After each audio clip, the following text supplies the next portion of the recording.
Right, enough PSG, Real Madrid. What about some quickies, Nedum? Yeah, let's go, my friend. Let's go. Neds, Villa gave PSG a scare on Tuesday night and can be proud of the second leg, especially the second half in that second leg. The aim, I guess, now from a Villa point of view is to establish themselves and have more of those nights. Absolutely, yeah. Like, obviously, it's a disappointment for them to go out, but they're the team that beat PSG in an individual game. Yeah. Like, since you're wearing the shirt, when's the last time PSG lost a game? I mean, Liverpool first leg, but still. It doesn't happen that often. Yeah, It doesn't happen it's that true, often. it's true. But even that game itself was robbery. Yeah, you know what I was. mean? So, It was. fair play to Villa. It's been an incredible campaign for them. And I think a positive for them is in terms of form, they're one of the informed sides in the Premier League right now.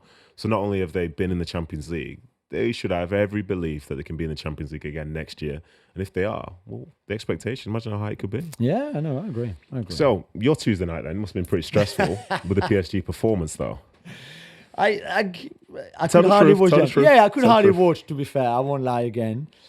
But in a way, and we discussed that together on Wednesday in our show, I like the fact that PSG went through that because it's a young team that is still learning, is still growing. They took the eye off the ball at 2-0 up in that second leg, first half, because they were cruising. They were 5-1 up on aggregate, and they literally stopped playing. Then Dembele said after the game, we took it easy, and you can't do that in the Champions League. In the league, it's okay because they are so much better than everybody else. Even if you stop playing, if you start making mistakes, you're still going to win the league and the game. In the Champions League, you can't. And they almost got punished for it. Would you have wanted Enrique to make more changes second half? I can understand why he didn't, because I think it's a really hard game when you're so much under pressure in that second half to bring, really in midfield, Zaire Emery, who is 19, and like you throw him literally at the deep end, and I'm not sure that's the answer either. And I think for as good as they've been in 2025, Neds, and as potentially they can win this whole competition, yes, but they still lack a bit of height in midfield, and we saw that Villa played long. They had loads of tall, big players that can hurt you, and they did. When you have little Vitinha and Neves, and it's not the same. They lack a bit of experience too, and how you manage those, especially the moments where you are under pressure in a game. And maybe a little bit more depth in that midfield area, for example, or even defensively to go to a back five. They could not really bring Beraldo on for that. So it's part of the learning curve, but I think it's good that you've suffered to get there, because I think they will use that and they will learn a lot from that game. Yeah, for sure. Sergio Guirassy scored a hat-trick for Dortmund against Barcelona on Tuesday night as well, but it was not enough. Like PSG, the Catalans suffered, but again, they will learn a lot from that defeat in Germany. Yeah, you would think so. I think with a manager like Flick, he will be able to take the lessons that really matter from that game and say it to the team, because it's the knockout rounds of the competition. It's playing away from home. Sides will throw everything at you, and sometimes those mistakes that you make in regular season, maybe like they don't matter, you don't get punished, but now all of a sudden momentum's there. You look at the decision from Szczesny in terms of bringing him down for the penalty, some of the technical issues in terms of giving Guirassy some chances as well. And people really like taking the game to you. Like when you at this part of the season, desperation is a big part that comes into how you play against teams.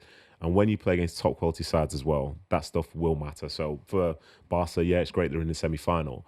But it's been a long time since I've seen them suffer that much, it feels like, against a side who not many people would have fancied either in Dortmund, given how well the first leg went for Barca.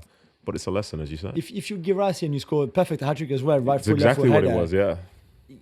How do you feel after the game? Because he was man of the match, a bit like Dembele, and didn't really want the trophy because he was knocked out. I think it's definitely one that I remember. Yeah. Scored in the Champions League, scored a hat-trick in the Champions League against Barcelona, and he's the top scorer currently. Yeah. And he's knocked out. So who could possibly catch him? Lewandowski Rafinha on 12 and Lewandowski of 11 maybe, or something like that. Okay. Yeah. So I think if you've got that striker DNA in you, you're a bit sad, but you're out. Yeah, you're like, come on. I'll put this man of the match trophy next to my hat-trick ball. Yeah, but thank you very much. But I don't really want it, but I still put it there. I don't want it. I don't want this, but it's going to go right here, and I'm going to polish it every week.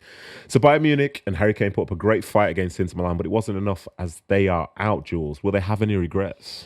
Yeah, I think so. That's what Vincent Kompany, who we like a lot, so we're a little bit biased here, but also said after the game, in the first leg, because they came back to 1-1 and then 2 minutes later considered a counter-attacking goal that they lost at home 2-1. It was a similar story on Wednesday night where they took the lead with Harry Kane, came back into the tie level on aggregate, and then 2 set pieces, they were done. in the space of 2 minutes after their first goal. So the way they managed the leads, whether they managed their game was clearly not good enough.